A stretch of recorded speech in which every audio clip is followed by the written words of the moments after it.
La directrice de la géologie du ministère des Mines au Cameroun a donné lecture le 23 septembre à Brazzaville d'un communiqué final sanctionnant les travaux relatifs à la relance du projet d'exploitation minière conjointe des gisements de fer de Nabeba et Mbalam, deux localités situées à la frontière Congo-Cameroun.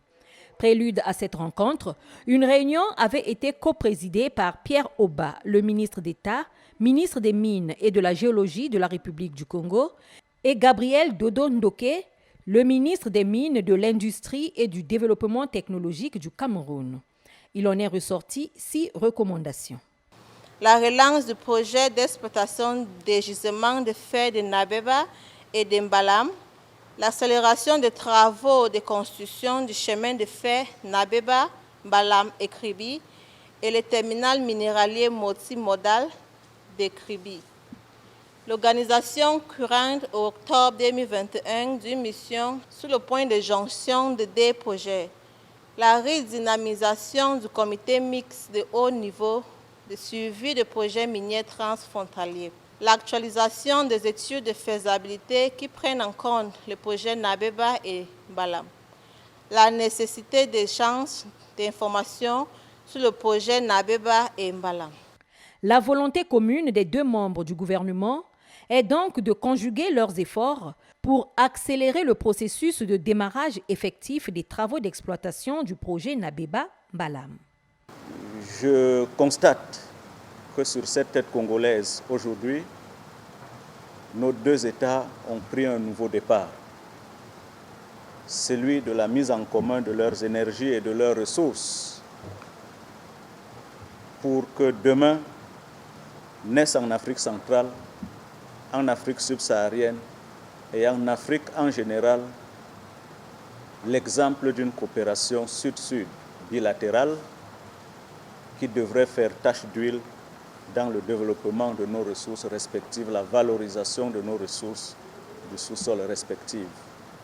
Je voudrais très sincèrement remercier mon aîné collègue Pierre Oba qui n'a ménagé aucun effort avec toute insistance pour que cette mission véritablement soit aujourd'hui.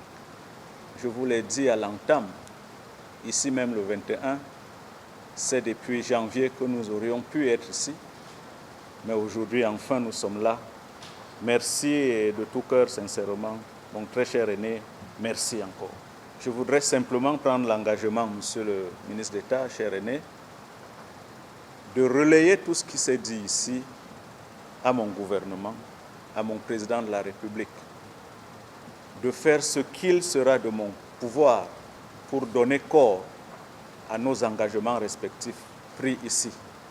Avec mes collaborateurs, nous ferons tout ce qu'il est possible pour que nos volontés communes se formalisent et se matérialisent par des actes plus concrets dans un délai le plus court possible, dans un avenir le plus proche possible. Et notre ambassadeur ici présent, du Cameroun ici en République du Congo, M. Mpouelbala Lazare, se fera le relais de tout ce que nous aurons à faire et en temps et en heure, vous devrez en être informés concernant la plateforme vivement qu'elle prenne corps, nous l'attendons. Pour le ministre congolais des Mines, le président camerounais Paul Biya a tenu promesse.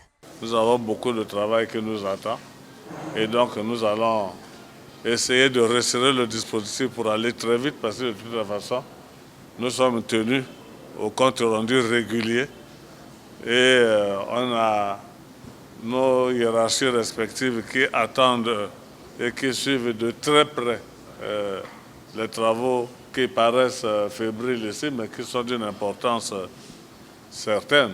Et je ne peux pas vous donner un calendrier de nos actions, la séance tenante, mais je vous dis que le travail sera abondant et vous pouvez compter sur nous. Le ministre camerounais des Mines, Gabriel Dodo Ndoké, a émis le vœu de voir se tenir à Yaoundé la première réunion de mise en place de cette plateforme.